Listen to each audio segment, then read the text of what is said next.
Ladies and gentlemen, we're back. It's week 6 of the Tailgate Committee. My name is Andy Hopper. I'm joined by Noah Dibler and Tom Scavetta. This is your new favorite college football show every Thursday at noon Eastern. Check us out on YouTube at the Tailgate Committee. Like and subscribe. Tell a friend who tells a friend who tells another friend. Word of mouth, it's big. Yeah, we're on social media as well at the Tailgate Committee on Facebook and Instagram. Check us out there for clips from the show and fun stuff as well, announcements about the show. And then we're on Twitter at the Tailgate.com at Tailgate COMM. So this is week 6. We're going to jump right in to our weekly recap. We're going to go over some of the biggest games from week 5, and we're going to start with maybe the biggest upset of the week. I don't know about the year so far, but it's up there.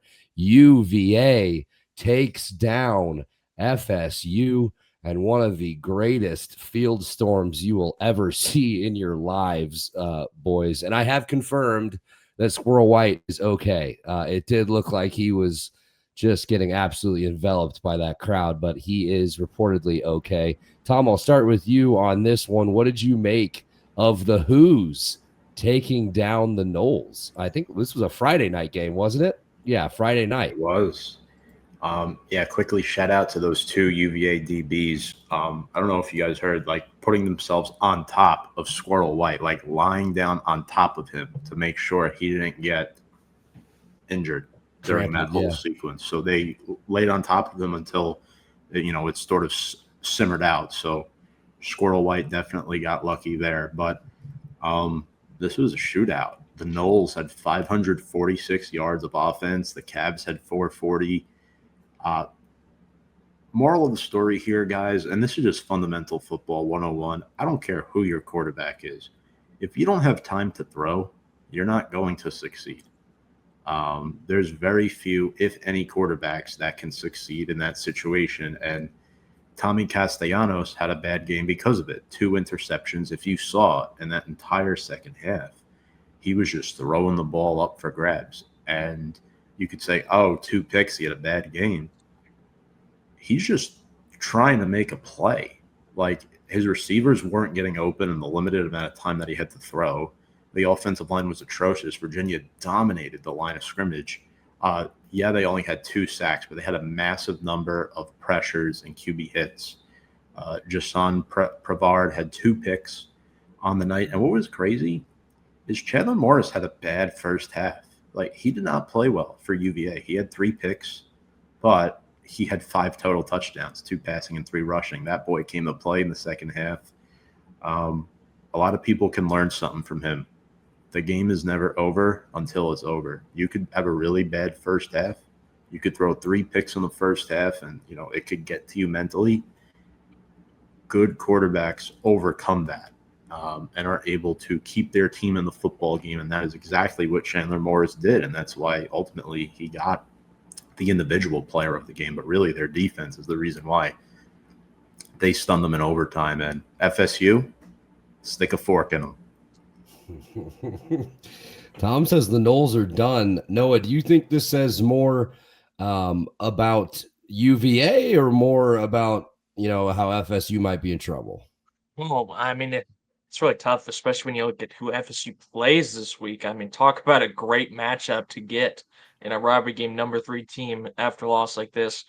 But I will say, I think I was more impressed with Virginia. I mean, Virginia, guys, for years has just been not that good whatsoever. So the fact they're off to a 4-1 start this year and to beat a team like Florida State, I think that deserves praise as well. Now, I will say this. You brought up the field storm thing. Now, I'm not one of those elitists that is always like, oh my God, we should ban field storming. I think that's a bit ridiculous. However, I do think in this case, I think it's a horrible look that there are 2 FSU players still on the field, and then you have everyone coming in, and I swear to God, they could have legitimately got trampled, guys. Like, that's not a good look.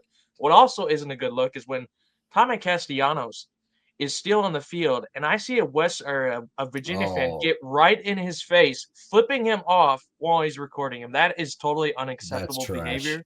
You should not be doing that, and that is where I think we need to find some way to do something about field storming. Not banning it completely, but I think stuff like that is well over the line, in my opinion. But as for the game itself, I mean, wild game, guys. Turnovers galore, 6 between the two teams, 5 of them interceptions. Tom mentioned the 3 by Chandler Morris. Tommy Castellanos also had 2, including the one in overtime, which ended the game. But, 74 combined points, both running attacks over 200 yards. Tom mentioned Chandler Morris with the 3 rushing touchdowns. Deuce Robinson went off for Florida State. He did all he could to help his team win this game. Unfortunately, just wasn't enough.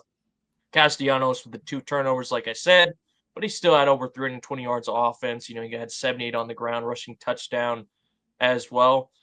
Wild game, man, but wow, yeah, it's not a good look for Florida State. They got off to a really good start. I do still think Florida State is a good team. I think they're 10 times better than last year, that's for sure.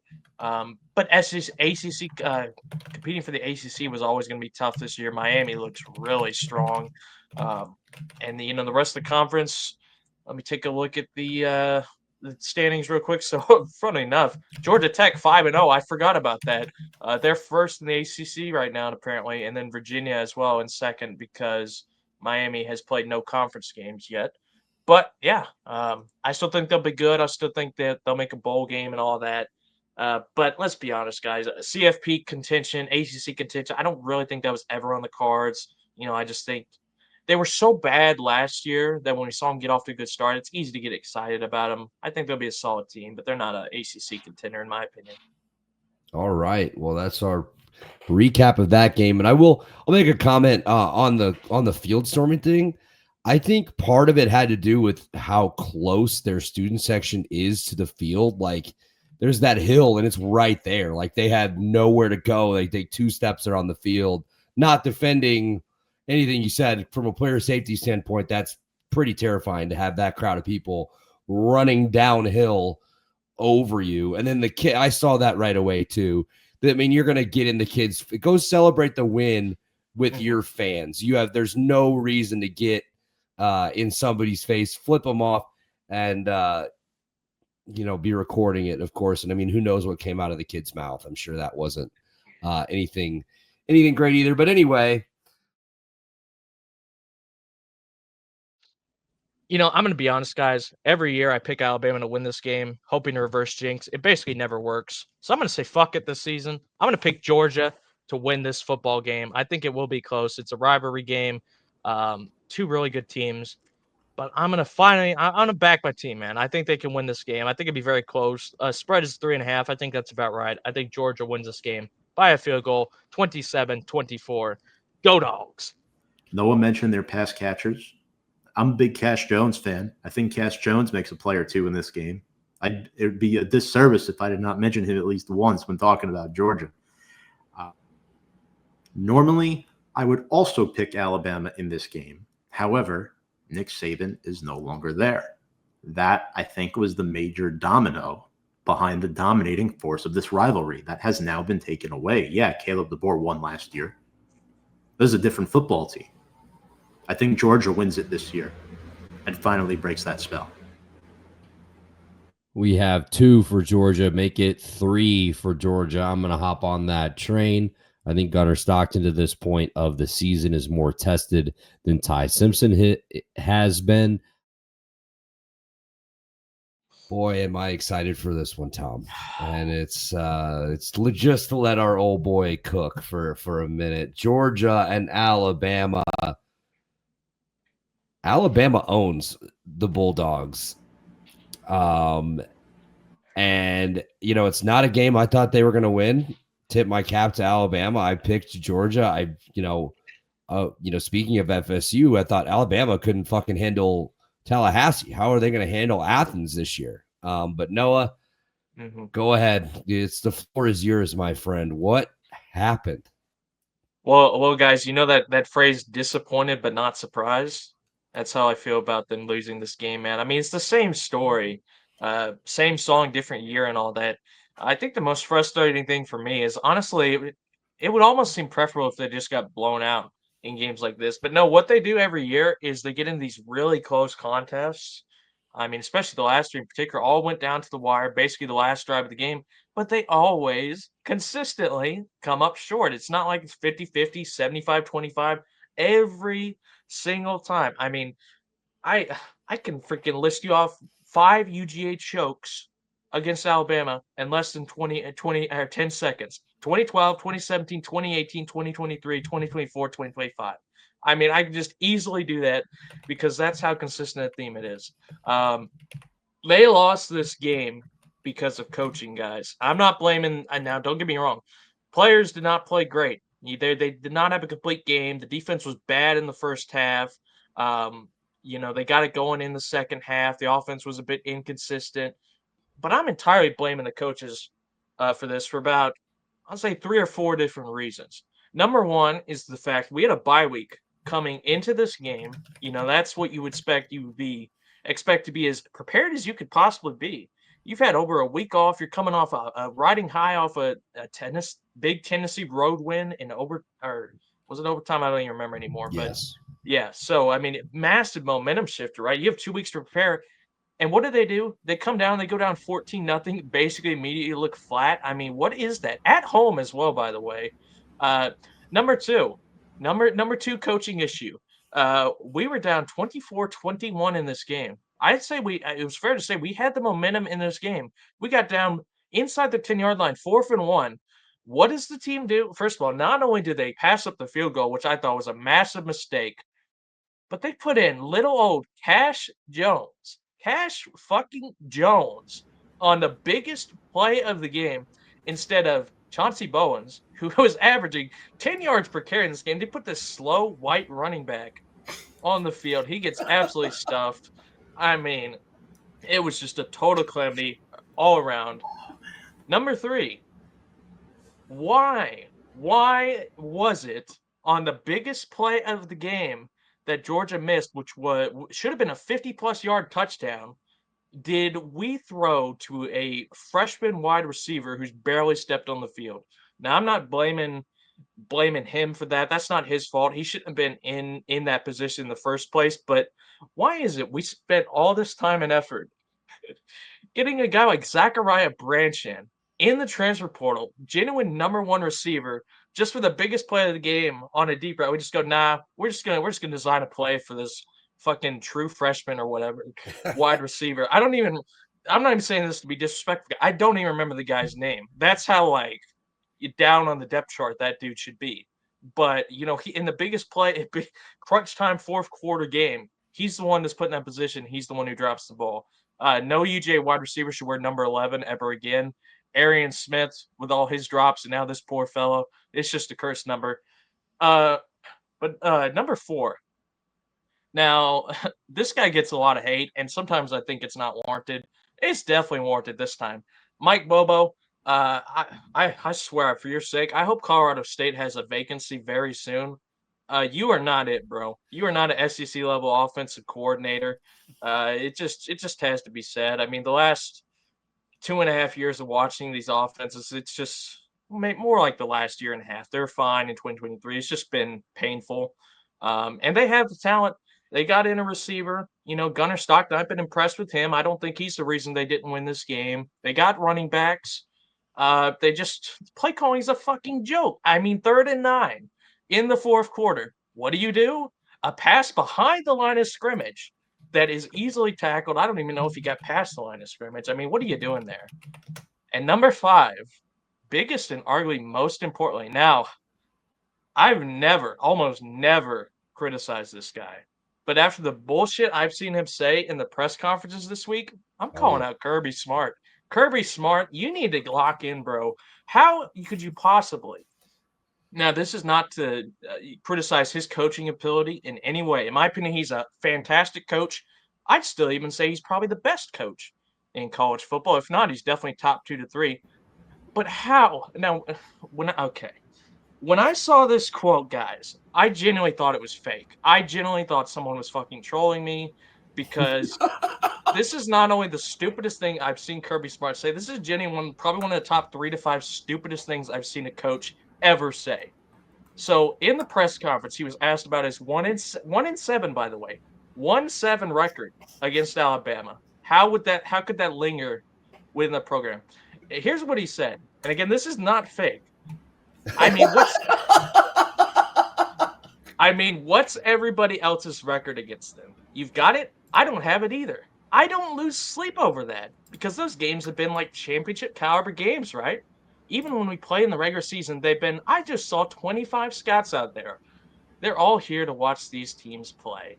Well, isn't that lovely? You know what else? Everyone was watching Kirby Smart. 90,000 plus UGA fans watching another horrible fucking choke after they spent hundreds of dollars to watch your team maybe finally get a big win against this team. But no, it's no big deal. You can just go out, you can just choke against the same team again every year. Who cares? Who cares? Let's just treat it like it doesn't matter. It's just they do this to every team. That makes it excusable that we cannot beat this team to save our lives. No. Oh my God. I swear to God, guys, when I saw that quote, like that scene from the cartoons where the guy's so angry he literally like fills up with red and then explodes like a thermometer. That's what I felt when I read that quote. I was like, you got to be trolling. This quote can't be real, but it is. And then I saw right before the show, I looked at that quote again to see what people are saying about it. I saw a freaking headline from an Alabama website calling that the biggest coping quote of all time. And you know what's the sad part? I can't even disagree with it. What the fuck? We have to deal with this humiliation. Oh my God. We have to deal with this humiliation. We have to deal with this bullshit loss. And then we got to have our coach come out and act like it's not a big deal. Lock in, bro. 1-7. Come on, man. Oh my goodness. All right. Hold down. Take a bow, sir. Oh boy. 1-7. That's crazy. Crazy to think about. And you're right, Kirby Smart. There aren't too many coaches in college football that you can say to this point have a better resume than Kirby Smart does. They're active, obviously, but Alabama just doesn't matter who the coach is, shoves him in a locker and just owns him. Unfortunate. So let's go to our next game, Tom. I want to talk to you about Brian Kelly. Oh. Fails to win another big game at LSU. They jumped out to an early lead. Garrett Nussmeier throws. He had one touchdown pass, and it was a 7-yard touchdown pass, 1 for 7. Does that remind you guys of anything? Tom, what'd you think about this game? Jeez. And Ole Miss taking the win here? Look, we got to blame the players too. We can't just, smash Brian Kelly. Again, it was not a good coaching performance by them. But when you only rush for 59 yards, under 3 yards per carry, that's a massive problem. And that puts your quarterback and your offense in a negative game script. I mean, Nussmeier's numbers were pedestrian at best. And that's with no running game. The defense had no sacks. I will look at Whit Weeks' stat line, though, because he was a very important main character this week. 10 tackles and 1 TFL. I guess that one for good luck was for Lane Kiffin's daughter. But we need to start talking about Trinidad Chambliss. I think you kind of have to tip your cap if you're LSU defensively to Chambliss. You had the one pick on him, which was good. But he threw for 300 yards. They were 8 for 16 on third down. The Rebels outgained the Tigers 484 to 256. And they did that while still having 14 penalties for 109 yards. There are a lot of things to clean up. You can't do that against a team like Georgia, Alabama, Texas. You're not going to survive. Ole Miss, new quarterback, they kept it close, road game. But, man, when you go 2 for 11 on third down, that's a problem. That's something I think Brian Kelly needs to look at himself in the mirror and figure out, what can we do to get ourselves in third and manageable, third and short. If you look at LSU this season, guys, they have no running game. And you know why? They don't have the personnel for it. And you know why? It's a domino effect. The NIL era is really hurting some teams. And we saw what happened with Sam Pittman at Arkansas. This, of course, is to a much lesser degree, but LSU is not able to recruit these running backs because they know that LSU is a pass-happy team. They always have been since Joe Burrow was there.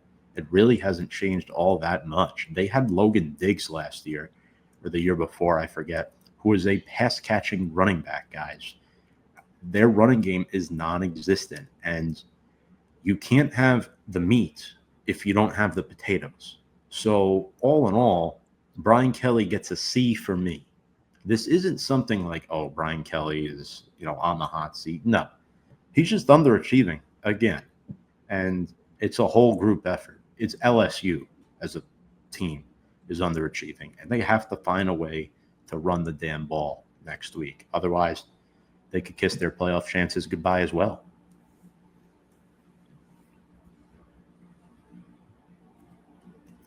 Mr. Hopper is muted.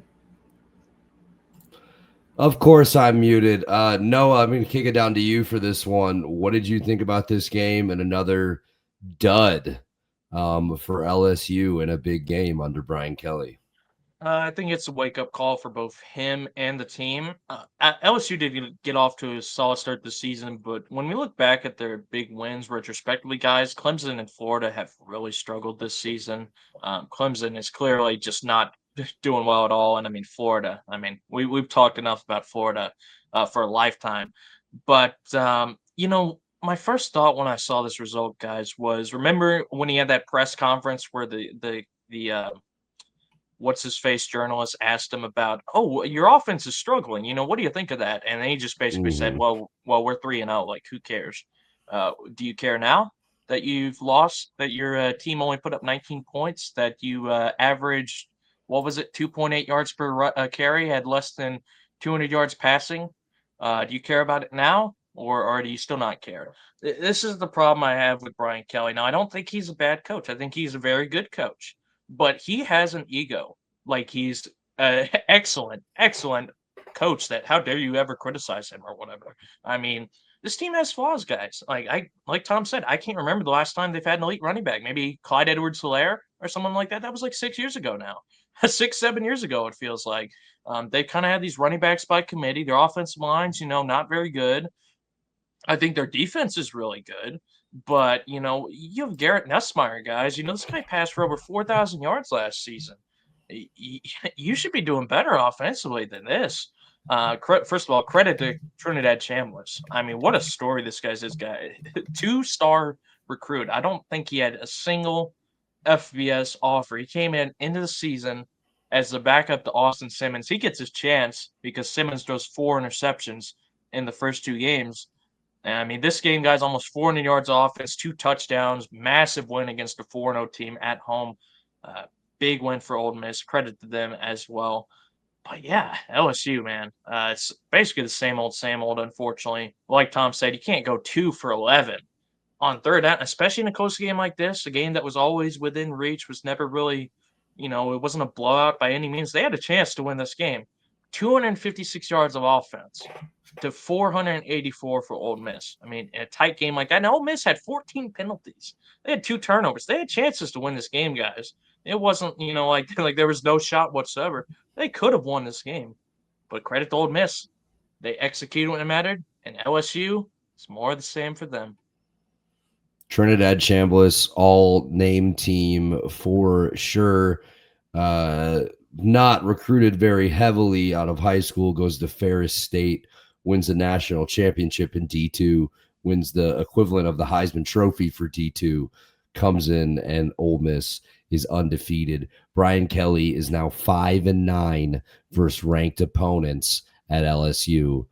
Seat getting warm there. How long is his leash? Let's go to another guy that has consistently underperformed in these ranked matchups, in these big games, never is able to live up to the hype. I don't ever want to hear this guy as an elite coach. He is a douche canoe.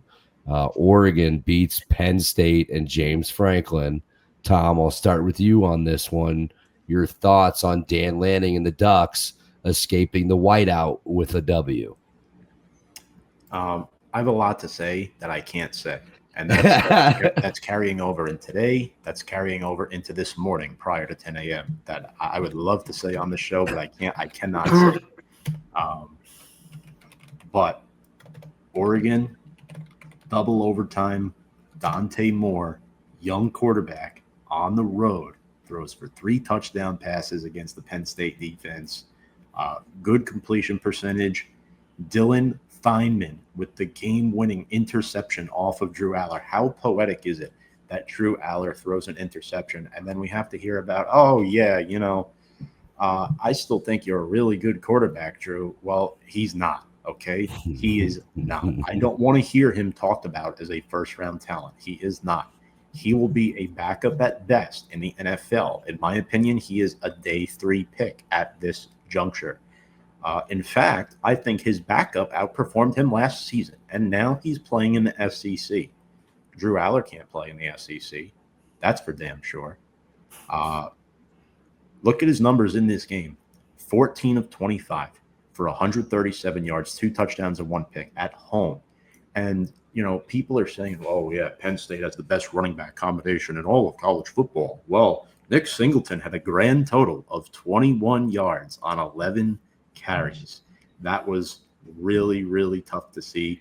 Not only that, as a team, the Ducks outgained the Nittany Lions 424 to 276. I will give credit where it's due to Devontae Ross. I think he's an outstanding receiver. I think he's underutilized for Penn State. But James Franklin, he talks so much, and he does not follow it up with the walk. All in all, it's just so annoying to look at Penn State's schedule and see that they're pretty much guaranteed 10 wins every year, because they are not that team. They are not. I just don't see it with them. The best running back duo in the nation, arguably, is our duo with Jeremiah Love and Jadarian Price. Now, I'm biased. Do you guys agree with that? It's hard to argue, at least just off the top of my head. So Right.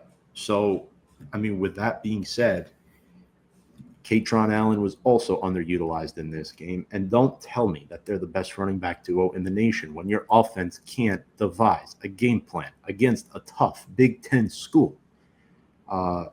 Damn, not good.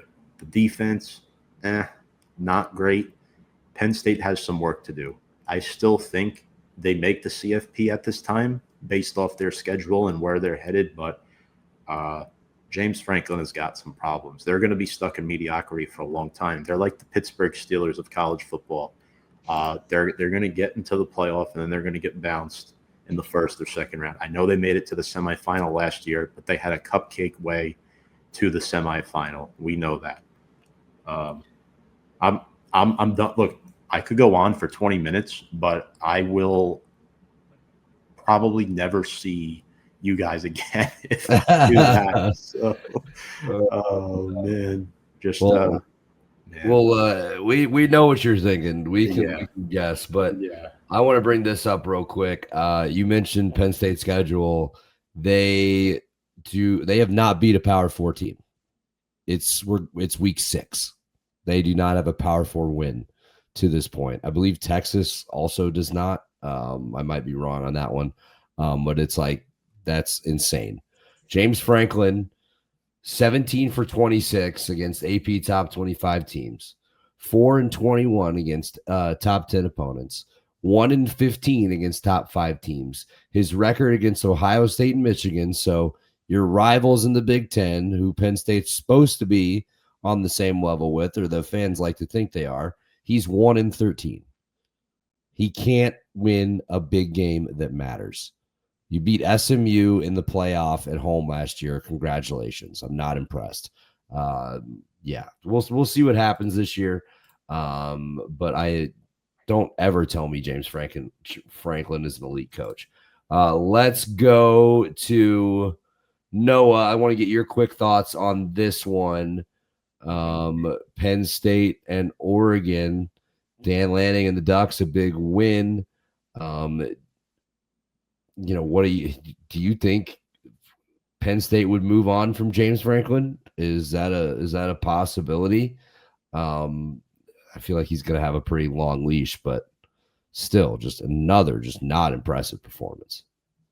I don't know if he'll get let go. I think the thing with James Franklin, he's still that type of guy that can win 9 and 10 games every year.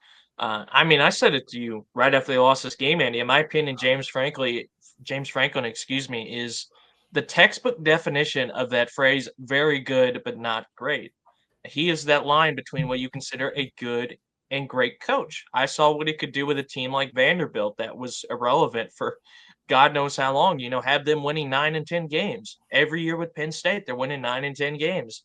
He kind of, funny enough, kind of actually reminds me of a guy like Mark Richt, who every year it's, 9, 10 wins. But when it comes to the rivalry games, when it comes to Ohio State, the Michigan, Oregon in this case, they come up short. And again, it's another close game. This was not a blowout. This went to double overtime, but they can't get it done in crunch time. Now, before I get too far into Penn State, you got to also give credit to Oregon, man. I mean, Dan Lanning, amazing coach. I know him very well. Came from the UGA-DC background. I knew as soon as they hired this guys, that he would be an amazing hire, and he has. I mean, they were amazing last year, won the top seeds in the CFP. They're 5-0 this year, and they deserve it. Really, really need to give a shout out to Dante Moore, by the way. 5-star recruit, comes into UCLA. It's just total mess. He barely even gets a chance, it felt like. But then he gets a chance on a good Oregon team this year, and he's been killing it so far. This guys, I mean, this game he had 283 yards offense, 3 touchdowns, no interceptions, just one completion away from 75% completion rate on the road, whiteout primetime game against the then number 3 team in the nation, and he gets it done. 4.5 yards per carry. I mean, the defense was really solid, 17 points in regulation. This is just a really well-rounded Oregon team. And that's why when we were picking this game last week, guys, I'm pretty sure all of us picked Oregon to win this game because they're a very good team. But the other reason we all picked Oregon is because on the other side, James Franklin. I mean, every year it's the same story with him. And it's almost kind of sad how predictable it is. I mean, I just went on the rant against Kirby Smart a bit ago, guys, but at least with him, you can say it's only one team that owns him. He owns Auburn. He owns Florida. He owns Tennessee. He owns those rivalries. James Franklin gets owned in every rivalry, in every big game. I mean, it's just a horrible trend with him.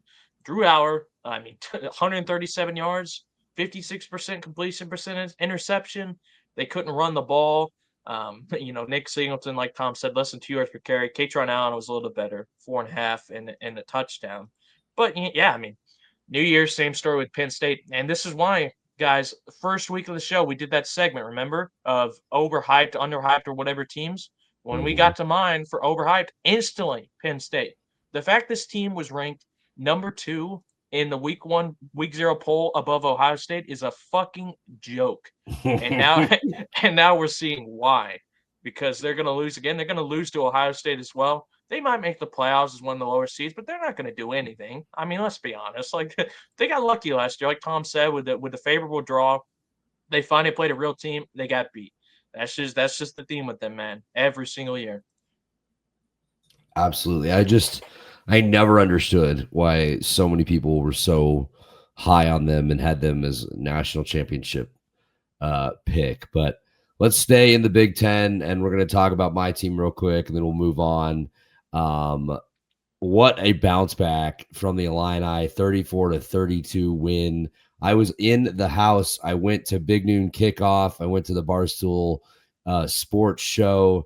It was so awesome to see the atmosphere, see so many Illinois fans show up after the beatdown against Indiana. It was homecoming week. REO Speedwagon was in the house. Tons of Illini fans showed up, sold it out. A 34-32 win. Illinois escapes on a 41-yard field goal as time expires from David Olano. I want to shout out the offensive line. I think they gave up maybe 1 sack after, they're leading the country. They've given up 16 coming into the game. USC had sacked the quarterback 16 times coming into the game. And after that performance against Indiana, it just looked like a completely different unit. They were just nails all game. Luke Altmaier, boys, 20 for 26, 328 yards, a rushing touchdown, a passing touchdown, and a receiving touchdown, a hat trick. He proved that he is one of the best quarterbacks in the Big Ten. He led yet another game-winning drive in fourth quarter or overtime. I believe it's either 7 or 8 that he now has as an Illini. Caden Fagan had 60 yards on the ground. He had a 63-yard touchdown. Colin Dixon was great. Justin Bowick found the end zone once again. There's still a little bit of questions for me defensively. Illinois also, they could have won this game by 2 scores. They had Caden Fagan, to me, looked like he was down on the 1-yard line. There was called a fumble. USC got the ball. In the first half, we were driving. Khalil Valentine fumbled, I believe, inside the 10-yard line as well. So there was two different opportunities there for Illinois to score. Fagan fumbles the ball. I'm thinking, oh my God, I've seen this movie before. The clock's winding down, and USC goes down and scores. And I will credit Jaden Mayava. He was 30 for 43, 364 yards, 2 touchdowns. He did have an interception, which was used for the Illini defense. And then Mekhi Lemon, if you have not watched this guy play football, check him out. He is legit. 151 yards on 11 catches for 2 touchdowns. Hard to guard. And Jordan had 2 touchdowns himself, 94 yards on 20 carries. So USC is a very good team. Like, this is a great win. This is a bounce back win. Every question I had about this team last week on the show is, not everything has been answered, but it makes you feel a lot better. Like, that is how a good team responds. So let's see. Let's keep it rolling. You have Purdue this coming up this week, 11 a.m. on Big Ten Network. That just feels right, by the way. Illinois-Purdue just has to be an 11 a.m. Big Ten Network game that nobody gives a shit about. So hopefully Illinois can retain the cannon. And then after that, you have Ohio State coming to town, and that is also going to be a big noon kickoff game, I believe. Or it's going to be at noon on Fox. I don't know if Big Noon's coming back, but I would assume they would if it's a ranked matchup. But I feel good. That feels really good. We got one in the win column, boys. That's our week 5 recap. Let's go to a kind of a continuation from last week. I'm calling this He Gone. So another one from our hot seats has been shipped off. Sam Pittman fired by the Hogs, fired by Arkansas after an absolute ass kicking at the hands of Tom Scuvetta's Fighting Irish. He is gone. Not great. Bobby Petrino has been named the interim head coach. He is interested in the full-time job. He fired like all the rest of the coordinators. He's trying to build his own staff in the middle of the year. But Noah, I'll start with you on this one. Do you think this was the right move, letting Pittman go? Well, it's tough because last week I had a whole spiel where I said I thought he was a good coach, but what is he the right fit for a job like this? Look, in my opinion, and I had this debate with my uncle, who's a fellow UGA fan, loves Sam Pittman. In my opinion, I think Sam Pittman can be a head coach at the college level. It's just a question of what level job is right for him. I clearly, we've seen, I don't think he's SEC level coach. I don't think he was awful. He got fired with 32-35 record, which, again, it is the SEC. It's the hardest conference in my opinion. It definitely top 2 at minimum. It's not like he's coaching against cupcakes or anything. But, he was there for about 6 years. You would expect, some level of improvement. And he really peaked in year 2 with that 9-win season where they started 4-0. Then they got steamrolled by Georgia, and it was they just kind of went a bit downhill from there, I think. But look, here's what I'll say right now. Kirby Smart, please. Stacey Searles, give him a nice severance package. Hire Sam Pittman back to be the offensive line coach immediately. But as for Arkansas and where they go from here, first of all, I don't think it's the reason they lost Notre Dame that he got fired. Everyone expected them to lose to Notre Dame. He got fired because they got killed. They got absolutely shellacked. What was it? 56-13. You cannot lose. I don't care if you're the underdog. I don't care if your seat is hot. You cannot lose a game 56-13, guys, and then complain that you used your job. Now, as for where they go from here, look, Bobby Petrino, I'm going to try and be nice because I really do not like this guy as a Falcons fan in particular, and I don't think he's a very, very good guy at all. He's a decent coach. He did a good job at Arkansas when he was there the first time. However, I don't think he's a long-term solution. There's been a few names linked to him. In my opinion, guys, the name I think they should go for is I almost said Dan Lanning, Dan Mullen. I think would be a good choice for them because this is a guy. He has SEC experience. There's a lot of these. I've seen a guy like Brett Lashley from SMU mentioned. Again, my question with that is, I do think he's a good coach. Would this step up of job be too much for him? I don't think it'd be too much for Dan Mullen because I've seen him coach in the SEC, and as much as I love trolling the guy. I love trolling the guy when he was at Florida. I mean, again, the record speaks for itself. They had 2 top 10 finishes. SEC championship game appearance. He only had really one bad year.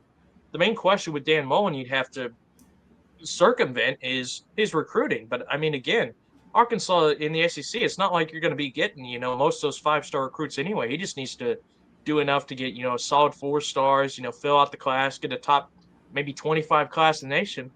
And that'd be more than enough for Arkansas. But he's an excellent X's and O's coach guy. I mean, the guy is an offensive guru when it comes to play calling.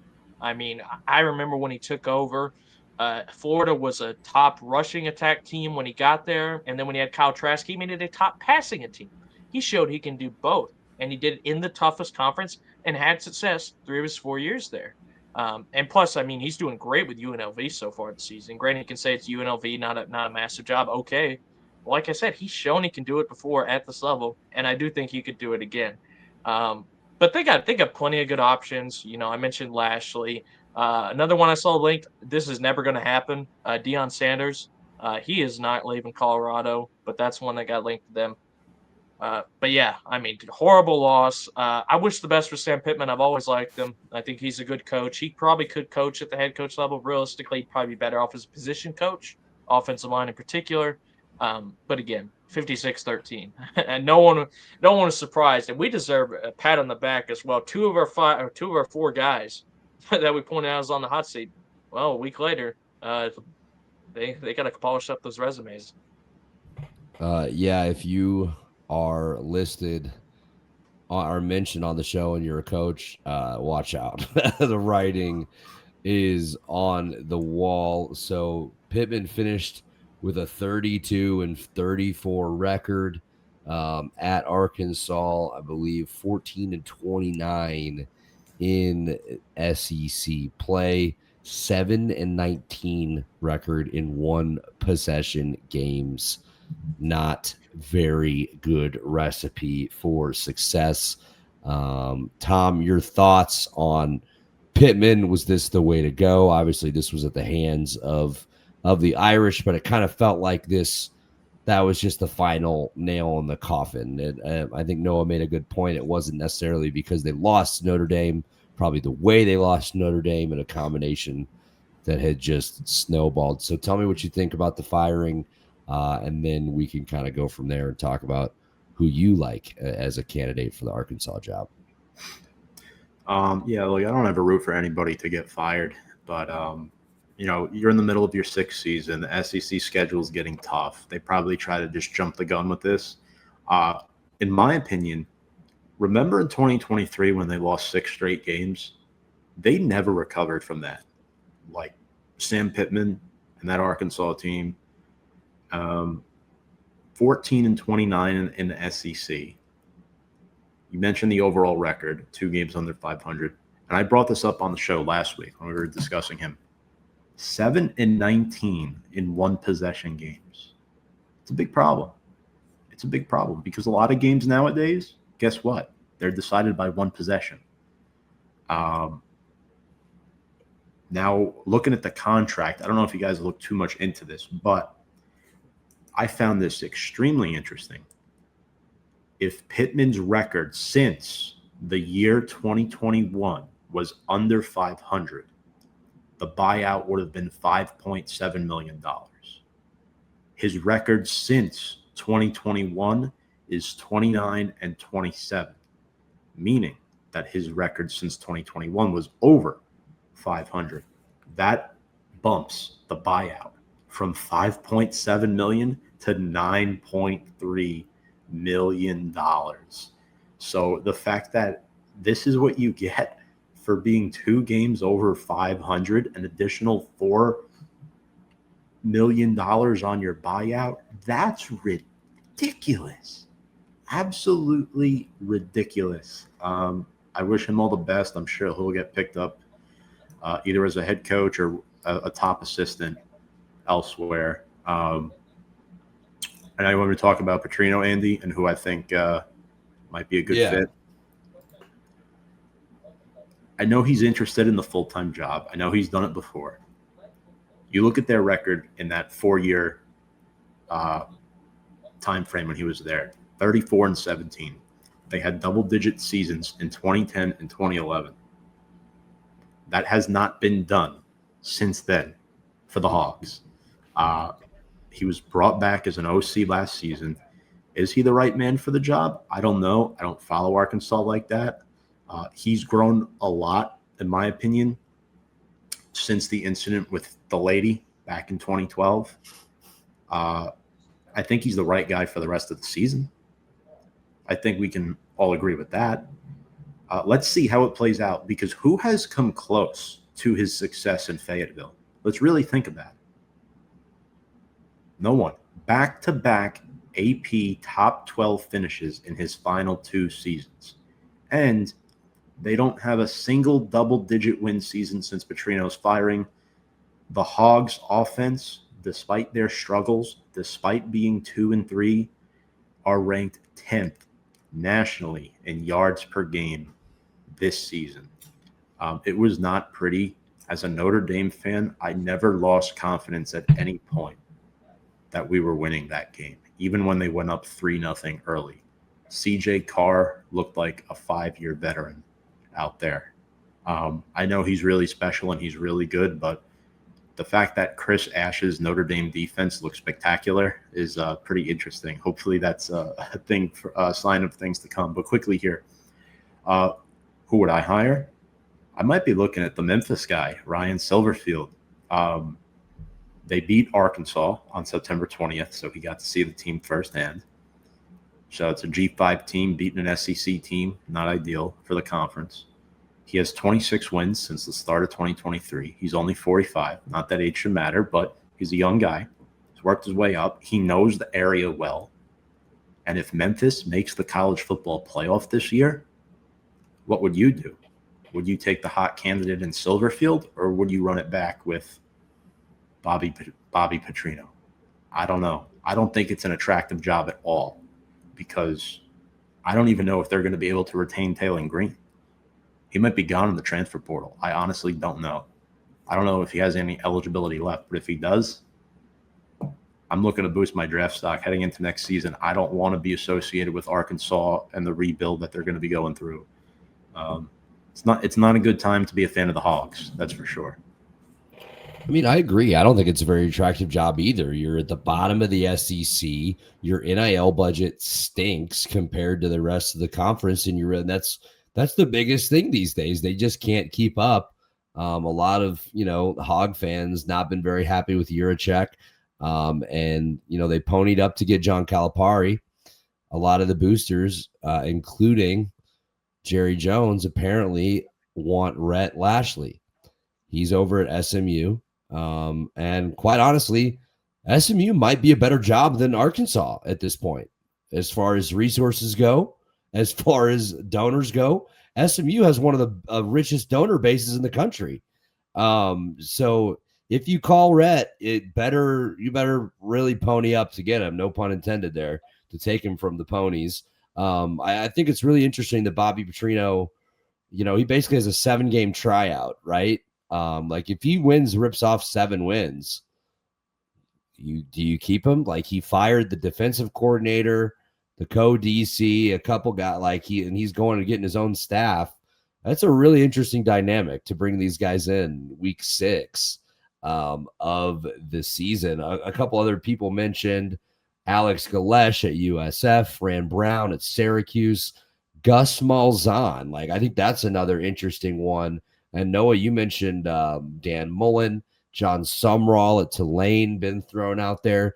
Do they go with an SEC retread, a guy that's been in the SEC and had some success, might have petered out at a certain point? Or do they go with a fresh, younger face that might be able to appeal to the recruits a little bit better? Or you go with 64-year-old Bobby Petrino? He should throw the neck brace back on.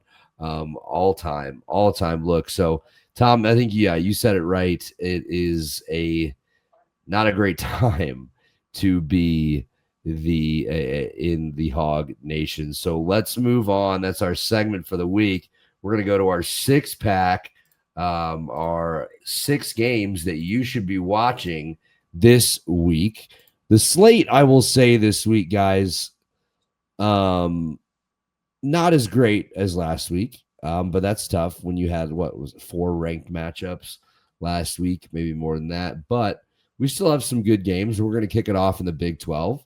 Number 14, Iowa State is going to Cincinnati, 11 a.m. Central on ESPN2. Shout out to the Deuce getting on our 6-pack. So Cincy, the last time I checked, was actually favored by 1.5 points here at home against the Cyclones. Noah, I want to start with you on this one. Do you think Matt Campbell's team travels well and gets a road win in the Big 12, or you like the Bearcats to defend their home turf? I think I am going to lean Iowa State in this game. They had a really impressive win last week, guys, against Arizona. Pretty solid team, but it wasn't even close. They went in there and won, I think, 39-14, something like that. They just absolutely blew the brakes off them. Cincinnati had a solid win last week. They beat Kansas by a 3-1 record. So I do think it's a very close game. But that spread -1.5 for Cincinnati. I'm just really impressed by, a few things. First of all, I think both these quarterbacks, Rocco Becht and Brendan Sorsby, are really solid. But this Iowa State defense, I think, has looked very strong so far this year. They've got 2 strong conference wins so far as well. The big one obviously was when they won the Cy-Hawk Trophy. But, just looking over some things real quick here, I'm not sold on the Cincy defense. Now, they're good scoring wise. They only give up 18.5 points per game, and they have a top, the 31st against the run. But they cannot defend the pass at all. They're 104th against the pass, 66 overall defense. I think it's going to come down to their offense. But like I said, I think Iowa State has a pretty strong defense. And I think I have more faith in the Iowa State offense against the Cincy defense versus the opposing matchup to win this game. Another thing that I think could be a factor, Cincy -1 turnover margin so far this season. Iowa State +3. Cincy also takes not a horrible amount of penalties, but Iowa State is disciplined, guys. Listen to this. Top 3, only 22.6 penalty yards per game. That could play a big factor in what I think will be a close matchup like this. But I do think Matt Campbell will go into Nippert Stadium and get a solid win. I think this is going to be a defensive game. Over under 53.5. I'm going to go with the under on this one. I'm going to take Iowa State 24-21.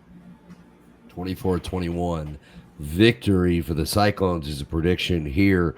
Our first one on the Tailgate committee for the week 6-pack. Tom, how do you see this one shaking out? This is going to be a really good game. Cyclones are hot. They're coming off a big win against Arizona at home, 39-14. Their defense looked really, really good. Rocco Becht has been a really good red zone quarterback this season. 7 touchdown passes, 5 rushing. That 12-2 ratio is pretty good if you ask me. Carson Hansen and Abu Sama III are an excellent 1-2 punch in the backfield, and they are a run-it-up-the-gut team. Brett Eskeldsen is a solid Z receiver, and tight end Benjamin Brammer is a red zone threat. When you look at a tight end, you have to watch this guy play because when I watched the highlights of the Ireland game, He was solid, man.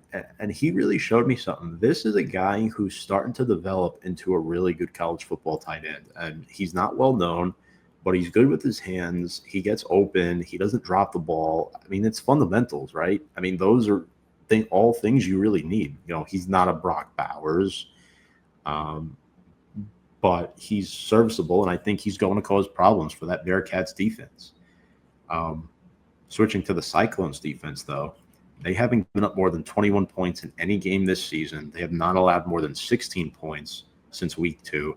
I like Jamison Patton a lot, those 2 interceptions. They're going up against an accurate quarterback in Brendan Sorsby. Solid.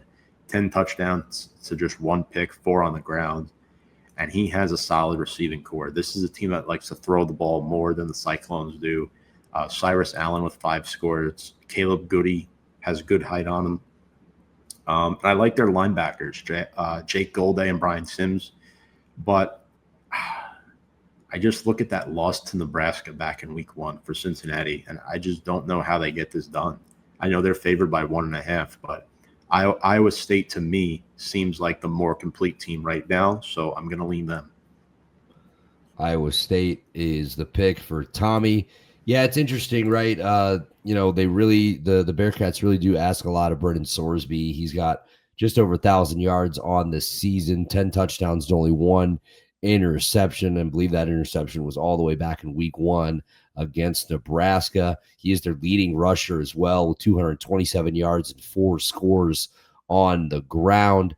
Where, like you said, the Hawkeyes, the Cyclones. They have Hansen that can hurt you on the ground. They have Abu Sama that can come in. Rocco Beck can run it a little bit as well. I agree they're the more complete team. Something just doesn't feel right about Cincinnati being 1.5. And what does Vegas know that I don't?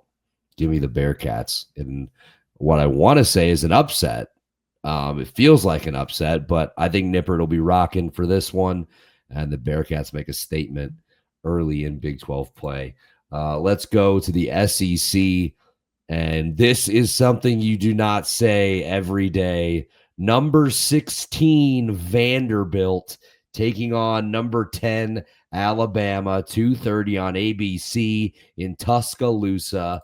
The first ranked matchup in Vandy, Bama since 1937. I think I have that. Right. Noah, our resident SEC head, what do you think about this game? Obviously, Georgia coming off the loss to Bama last week. Does Bama have somewhat of a hangover in this game? And do the Doors have any chance? I wouldn't say they have no chance, but I hate to say this, guys. This is an awesome story for Vanderbilt, ranked number 16, 5-0 start this season.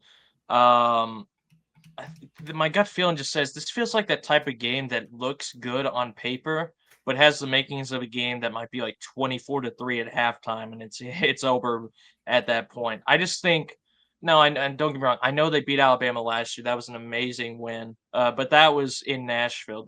Going to Bryant Denny is just a whole different beast for a team like this. You know, a team that's still developing, that is pretty good, but I wouldn't say they're definitely not elite by any means. If you look at their schedule, their main win of note is South Carolina, and South Carolina has just not been good this season, guys.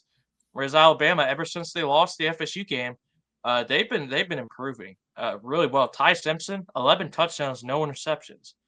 The only concern I would have, main concern I would have at Alabama, is their rushing attack. They're only averaging 3.9 yards per carry this game, but their receivers, their top two, and Jeremy Bernard and Ryan Williams, I think is solid. Their defense is solid.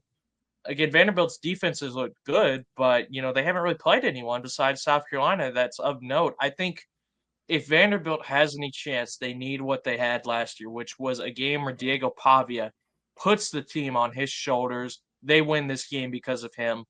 But if we're comparing these teams talent-wise across the board, guys, I'm sorry, I hate to say it, it's not even close. Alabama is a much more complete team than Vanderbilt. I think, unfortunately, the great story is going to take a massive hit this week, because I think Alabama is going to win this game 35-17.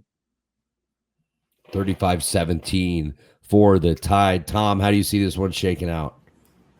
It's interesting because I really like Diego Pavia as a quarterback. I think he brings a lot of energy and he's efficient when he passes the football. He's got a 75% completion percentage. He's only been sacked 3 times. Their offense averages 49 points a game. I'll tell you right now, they won't do that against Alabama. They're 5-0 for the first time since 2008. It's been that long. It's been 17 years since they've been 5-0. Yeah, South Carolina doesn't look too hot right now. A lot of people said that was a signature win for them. It's not looking like it with the way the Gamecocks are trending. But Pavia is also a threat on the ground. He's got nearly 300 rushing yards through 5 games. That is something slippery that Alabama will have to figure out. Cedric Alexander and Macklin Young, really good running backs, 4 touchdowns apiece. Your A and B gaps are going to be filled with bodies throughout a lot of this game. And Eli Stowers is their number 1 receiver on this team as the tight end. I think he's a great tight end. I think he's good in open space. He makes guys miss. And defensively, again, it hasn't been the best of competition, but the Commodores do have 14 sacks. 2.5 of them from Miles Capers. I like Nick Rinaldi, their linebacker. But Ty Simpson, he's been very turnover-free this season, and that's what's concerning. You know, the Bama offensive line is a different level. You got Parker Brailsford. You know, you got Jaden Roberts. You got guys like that on the line. Caden Proctor. I mean, it's not going to be easy to get pressure on Ty Simpson. And Noah's right. It is concerning that they can't run the football, but they have more playmakers than Vanderbilt does. Gervie Bernard, Ryan Williams, Isaiah Horton, just to name a few. The one concern for Bama defensively is they only have 5 sacks so far. Even last week, they weren't sacking Georgia much at all, if at all. Their one standout on defense right now is actually Bray Hubbard, a guy who a lot of people – I got a bug on my wire, guys. But Bray Hubbard is a guy who has a knack for causing turnovers. 2 interceptions, 1 forced fumble. I think he's a really, really good ball player. We might see Pavia throw a pick or 2 in this game. I could see this being a game where Diego Pavia throws for like 300 yards, 3 or 4 touchdowns, and 2 interceptions. It's very, very tough to do what Vanderbilt did last year against Bama. The thought of them doing twice is just insanity to me. It's absolute insanity. It is not happening this time on the road. Give me the Tide reluctantly. So I'm reluctantly taking Kalen DeBoer and Alabama. So it's 2 picks for the Tide. Yeah, I mean, you guys laid it out pretty perfectly. Like, Diego Pavia is going to just have to put the team on his back. He's going to have to kind of do it all, and it's going to be in a hostile environment. And, you know, the Bama fans are certainly excited after the win last week. My question is there any kind of hangover after such a close win in a big rivalry game like that? Is there any way, you know, maybe they're overlooking Vanderbilt in this game? You know, Vandy's going to come in with a chip on their shoulder. Do we see any more screen passes to Caden Proctor? Because that was unbelievable. And I can't believe your safety tried to tackle him. No, that was so funny. Just dive. The picture is incredible if you guys haven't seen it. But I'm going to be different. I choose to believe in the doors and Diego Pavia. Give me Vandy, Clark Lee's signature win, taking Bama down in Tuscaloosa and shocking the college football world. Let's go to the ACC for our next one. Also at 2:30. This one is back on ESPN2, coming off the big victory. Number 24, Virginia, going to Louisville to take on the Cardinals. Louisville is a 7-point favorite in this game as of this recording. Tom, how do you see this one shaking up? Can Morris and the Who's make it 2 ACC victories in a row. Yeah, this is one of those games where you worry about a hangover, right? Virginia's riding high, long week of rest. Friday Night Lights, they took down FSU. But Louisville's also coming off a nice win of their own, 34-27 at Pittsburgh. That was a big win for them. That Miller-Moss to Chris Bell connection is a massive problem. Chris Bell has been really, really good this season as their ex. I like Colin Lacey as well. Defensively, they have some good guys. They're improved a lot. Clay Lubin, 3.5 sacks. TJ Quinn and Antonio Watts are solid linebackers. And we talked about Chandler Morris earlier. Before the game last week against FSU, he was pretty turnover-free, guys. And he's only been sacked 3 times this season. The Cavs have a solid offensive line. They average 243.5 rushing yards per game, and that's behind the legs of Jamari Taylor, who has 7 touchdowns and almost 400 yards. Harrison Whaley, 4 touchdowns. Xavier Brown. They pretty much have a 3-headed snake at the running back position. And I got to talk about my guy, tight end Sage Ennis. How many guys in college football do you know that only have 5 catches on the season and 3 of them are for touchdowns? You know why I like tight ends so much? You can have 2 catches the whole year and they could both be for touchdowns. They could be game-changing plays, and that's what makes these guys so special. When you think of a tight end, what do you think? What do you envision?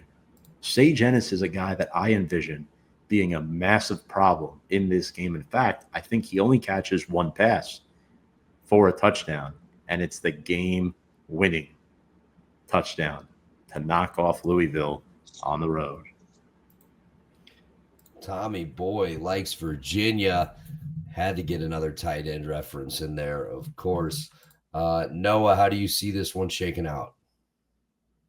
Well, Andy, you mentioned this earlier about another game, the kind of hangover that you can get after a massive win. I think it's definitely possible that it could happen in Virginia here because this is not an easy opponent at all. Undefeated, they're 4-0, they're on the road. And like Tom said, Louisville, really impressive win last week, on the road against Pittsburgh. I think this game is going to be decided by which Miller-Moss are you going to get in this game because the first 3 weeks of the season, he wasn't really, firing that well. He had 2 interceptions through 3 games. But then last week, guys, 339 pass yards, 3 pass touchdowns, and an interception in a solid road win. If he can do something like that similar, I think they have a fantastic chance in this game. Their running attack, they have 9 rushing touchdowns through 4 games, 11 for Virginia as well. So 2 pretty strong, 17 for Virginia so far this season. So 2 pretty solid, rock solid rushing attacks. And again, I think it's going to come down to the turnover battle. Chandler Morris, we mentioned in the game earlier, he had a few turnovers in that one. They won that game, but that could definitely be a factor in this one as well. Which of those 2 quarterbacks is able to take care of the football better? In my opinion, Virginia is the ranked team. However, Louisville is technically the favorite. I think Louisville's defenses look solid. They look okay against Pittsburgh last week.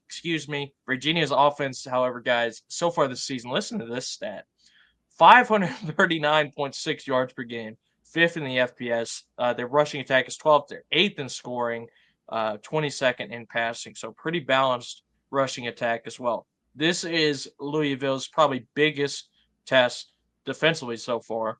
However, I just don't really have a lot of faith in this Virginia defense, guys. I mean, even last week when they won, they still gave up 38 points. They did get the big turnover plays when they needed them. That's true, but they gave up a ton of yards. And I think going on the road against Louisville after a big win, I could see them having a little bit of an off game to kind of, come back down to earth a bit. Louisville's a good team, guys. They're not 4-0 for no reason. So I'm going to pick Louisville to win this one. I think it will be close. Over under 62.5. I'm probably going to go a little bit over. Give me Louisville 38-27. 38-27 for the old boy taking the Cardinals. I will take the Cardinals as well. I think Virginia is going to start the game slow. Louisville's going to throw the first punch, and I don't think they look back. Miller Moss is going to have to take care of the ball, though. Looked like he was taking a step in the right direction. 5 touchdowns to 3 interceptions so far on the year. Let's move on. We've got a couple games left here. Texas Tech, number 11, is traveling to Houston to take on the Cougars, 6 o'clock on ESPN. Noah, we'll go back down to you for this one.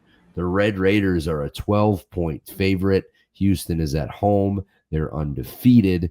Do the Cougars stand a chance against a red-hot Texas Tech?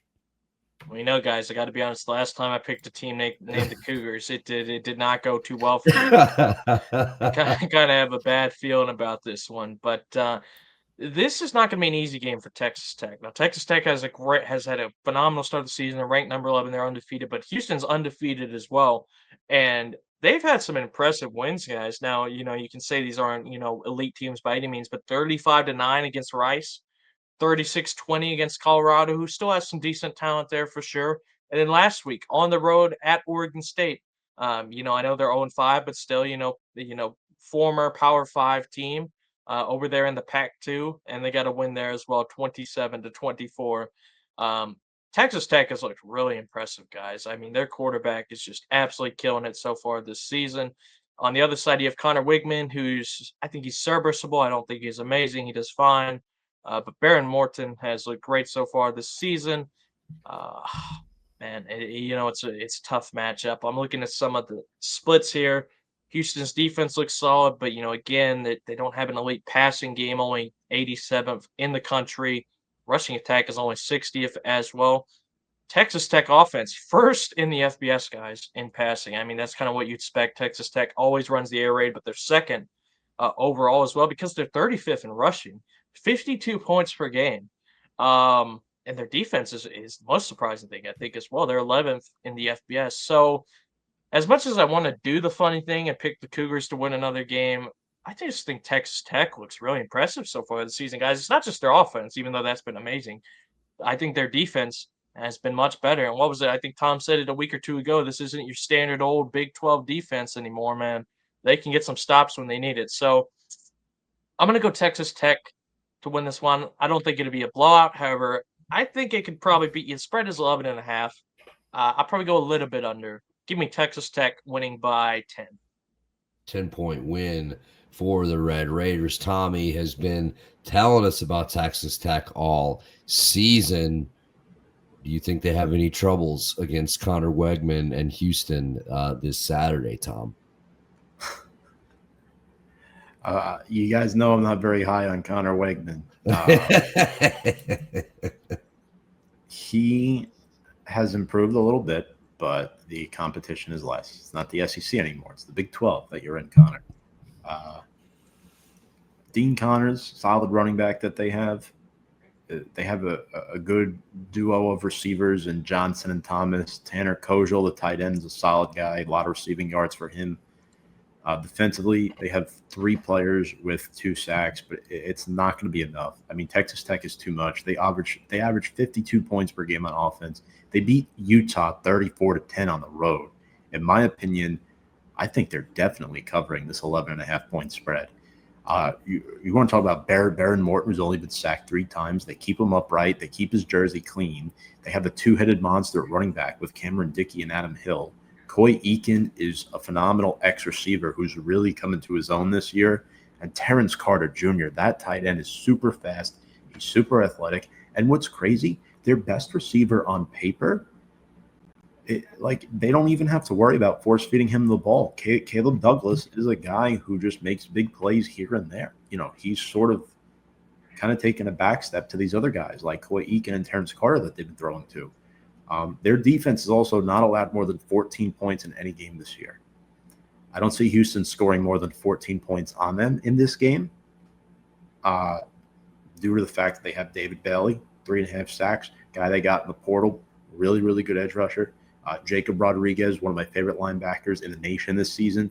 He is really, really good. He's really, really fast as well, and he's a sure-handed tackler. He's not one of those guys that just dives out and lunges forward to try to make a play. If you're a Big 12 team Watch what Texas Tech does on defense. If you want to get rid of the stereotype that your conference can't play defense, watch what the Red Raiders do. They do it so well. And Houston barely escaped Oregon State last week. I am not high on them at all. They've kind of backed into their 4-0 record. Give me Texas Tech in a wild one. I think they win by 17.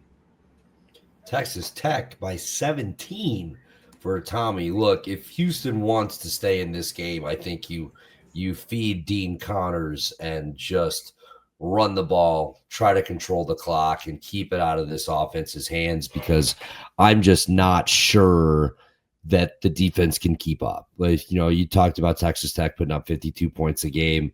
It's hard to stay in front of, first of all, on defense, and you just don't know if Connor Wegman and the Cougars offense can hang around. So give me Texas Tech in this one as well. We'll move on. We've got 2 games left. This is another big one in the ACC. Number 3, Miami, going to number 18, FSU, 6:30 on ABC. Tom, I'll start with you on this one. Carson Beck and Miami have looked pretty damn good so far this year, all the way up to number 3 in the country. FSU reeling from the tough loss last week. How do you see this one going on Saturday? Jesus, spit it out, Andy. I mean, Carson Beck right now is a top 5 quarterback this year because Miami is just so good. They run the ball well. They keep him in plus situations ahead of the sticks. They don't have to rely on him to be a gunslinger. And I think it's very beneficial to his game. He's got a high completion rate. So far, he's been okay as far as turnovers. Three picks through 4 games is not the best. It's not the worst. I like what Mark Fletcher and Shamar Brown bring to the table. The freshman Malachi Toney is going to be a problem. I don't know how the Noles keep up with that. And then C.J. Daniels is a really good player. Defensively, they held Florida to 7 points. They held USF to 12. Reuben Bain Jr. is a problem. Who on that FSU offensive line is going to pick him up? I'm not so sure they have an answer for him. Akeem Messidor, too. Castellanos struggled last week. We know he's a dual threat. He could cause some problems on his feet. But if I'm Miami, I am stacking the box on Gavin Sawchuk. This guy's good. He is an in-between tackles guy, 6 touchdowns already through just 4 games. They rely on him offensively. And what does that do? That sets up the play-action pass so that Castellanos can hit Deuce Robinson. That's what their offense really is. And they weren't able to do it in the second half against Virginia because they adjusted well. And I think Miami's not going to have to adjust. I think they're going to be leading comfortably most of the game. I think FSU might keep it close in the first half, but ultimately Miami pulls away in maybe the third quarter. I think Miami wins by, I don't know, this is kind of a wide range, but like 10 to 14 points here. Might be much. I don't know. You just say a 2-score win. Yeah. For Miami. I could have said that. But I did. I'll say it for you. It's okay, Tommy. Noah, what do you think? Miami or FSU? I think this is going to be another close game, rivalry game. FSU is not the dumpster fire they were last year when they lost 36-14 on the road. And it's at Doak, so I think that crowd will show up. I think the key for me in this game, guys, and I think Tom already kind of hit on it, is there is one main thing keeping this Florida State offense going. And the reason they're averaging so far, get this, 600 yards per game, tops in the FBS. Literally only reason. They're averaging 336 rushing yards per game. But what does Miami have? They have the 8th best rush defense in college football. So key to the game for me, guys, is Gavin Sawchuk and Osmane Kroma. They need to slow those guys down. They need to try and contain Tommy Castellanos in the running game. I don't think you can stop him because he's a massive threat, but you can at least try and contain his impact. And what Miami needs to do is once they do that, force Tommy Castellanos to beat you by throwing the football. If they do that, I think they have this game locked down. I think their defense is solid. Beck has looked really good so far this season. He's had a few turnovers, but he's completing most of his passes. He's doing a good job. They have a great running attack. Their defense, like I said, looks great. Malachi Tony at wide receiver is just a total weapon. Um, but I will say, Florida State does have some weapons in the passing attack as well that are note of. Deuce Robinson, we mentioned him a while ago. He actually went off last week, averaging over 20 yards per carry, 3 touchdowns so far this season. And Makai Danzy, really fast guy. Definitely, kind of a gadget player as well. He's had 3 rushing touchdowns. Or no, excuse me. He's had 174, 173 yards and 3 rushing touchdowns so far this season. So another one of those guys that kind of do a little bit of everything. Miami's defense needs to be locked in for this game. I think they will be. I think they will win this game. I don't think it'll be a blowout. I kind of am sort of leaning towards what Tom is saying, except I'm going to go a little bit lower. I'm going to go Miami by 7-10. Miami by 7-10 for Noah. I mean, I think one thing that Miami's defense will have to do is try to avoid giving up the big play, right? Because that's where FSU has been able to hurt teams they've played against this year, whether it's a big pass play, whether it's Castellanos getting loose with his feet. You got to keep him contained, keep him in the pocket, and I think you'll be just fine.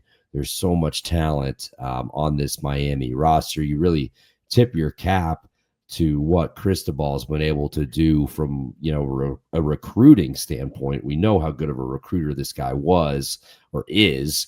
And all the talent he was able to get to Oregon. Obviously, he worked on, some SEC staffs as well and has seen the best of the best do it. So he has really built this Miami team, and they look like they're ready to win this year. I think they win this game, but I think FSU keeps it close. I think Miami kicks a last-second field goal and breaks the Noles' hearts. 3-point win for Miami. Finally, our last game of the six-pack, staying in the SEC. I guess, no, that was the ACC. We're going to the SEC. Mississippi State, they've been sneaky. They've got a signature win over Arizona State this year. They just gave Tennessee absolutely all they could handle in overtime. Unfortunately, they did drop that one last week. They are going to have to do it again, bring their all. They're going to Aggie Land, taking on number 6, Texas A&M, 6:30 on the SEC network. Noah, Marcel Reed, and the Aggies do they pull away from Mississippi State early? Do they get a big win here? Mississippi State keep it close. What do you think about this one? Well, guys, I hate to do it like I did with the Vanderbilt game last year, but I'm gonna say the line again. What a great story this Michigan State team is. But they're going to be in for a rude awakening in this game, in my opinion. Now, the Mississippi Arizona State. Yeah, excuse me. They had a great win against Arizona State. Solid win at home. Definitely a signature win. Arizona State has recovered since then to 4-1, so it's not like they're completely spiraling out of control. It's still a solid win for them. But man, this is just a really tough place to play at Kyle Field, and A&M has looked solid. I mean, 4-0. Marcel Reed. Tom and me mentioned him early in the season. I think he's looked really great. They have Le'Veon Moss as well, who's an animal in the running game. And how about Mario Craver? Now, if I'm not mistaken, isn't this one a Colorado transfer? I feel like I remembered that right. Or am I thinking of someone else? Actually, no, I'm incorrect. He played for Mississippi State last season. So revenge game for him. But he's averaging 20 yards per reception this season, guys. Through 4 games, he almost has 500 yards receiving. I mean, that's just an incredible rate for him. But yeah, I just think even compared to Arizona State, I think this is a much tougher test by far to go on the road at A&M with the way they've looked so far this season. I don't know if it'll be a blowout. Actually, it probably is going to be a blowout. I'm just going to be honest. I don't think it's going to be. I think A&M wins by 17, guys. This is just such a big step up, a test for Mississippi State, in my opinion. Great story once again, but A&M has been firing so far this season, and at home, I just don't think Mississippi State will have enough.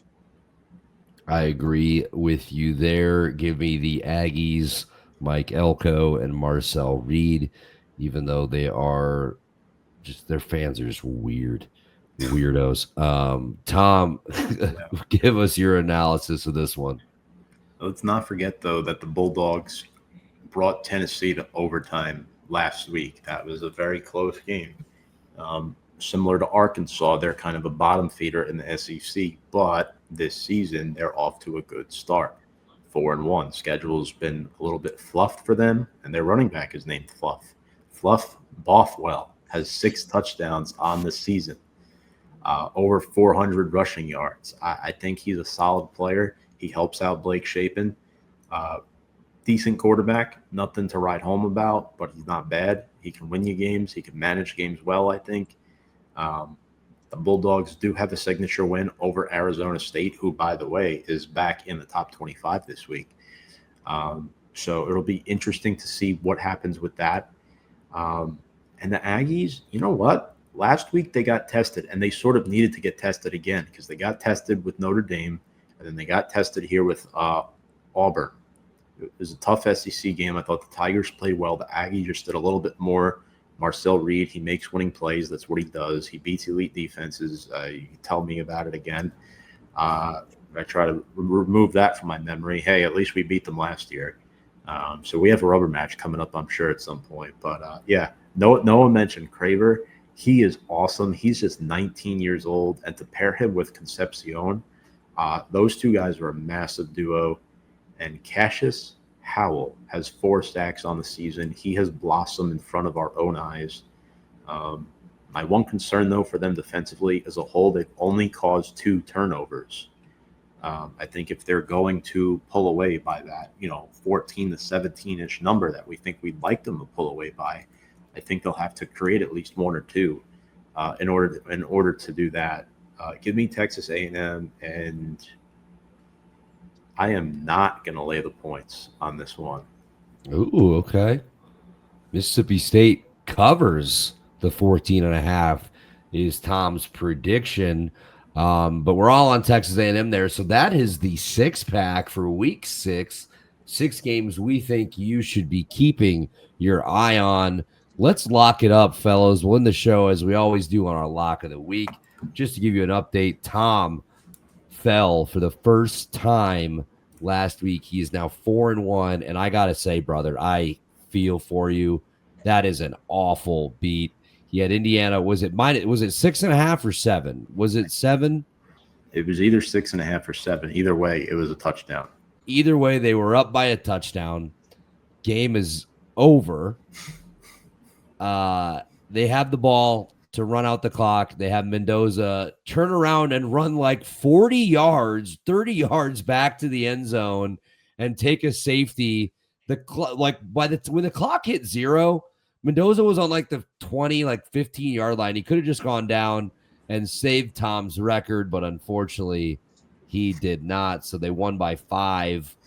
God, that is just, I feel for you. So Tom's 4-1. Noah got a victory. CMU gets it done. He's 3-2. I'm now 2-3. I've won two in a row. Don't let me get hot. Tom, I will start with you though, just because I feel bad about how you lost that one. What's your lock of the week for this week? I got to go very basic here. Notre Dame's playing Boise State.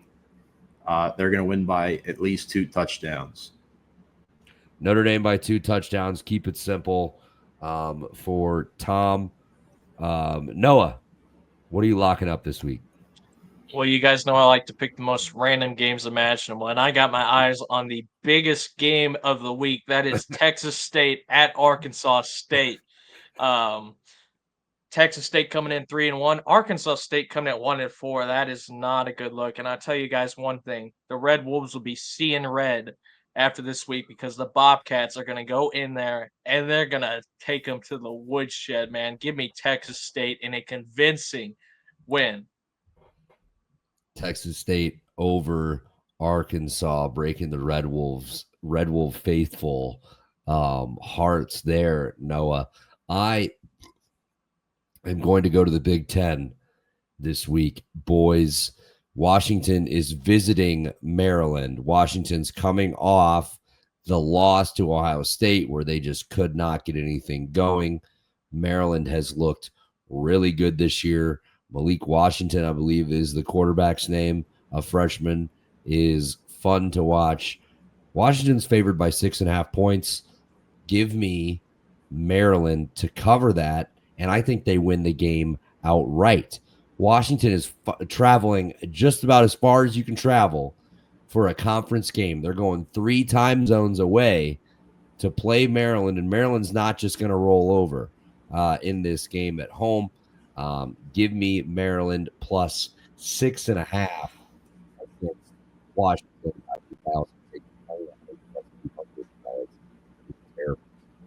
All right, that's week 6. The Tailgate Committee is here, ladies and gentlemen. Follow us on social media on at the Tailgate Committee on Instagram, Facebook, or on Twitter at tailgate.com. We are on YouTube at the Tailgate Committee. Please like this video, subscribe, comment. Tell us who your favorite team is, what you're going to be watching this week. We would love to hear from you. I'm Andy Hopper. That's Noah Dibler and Tom Scavetta. We'll see you for week 7.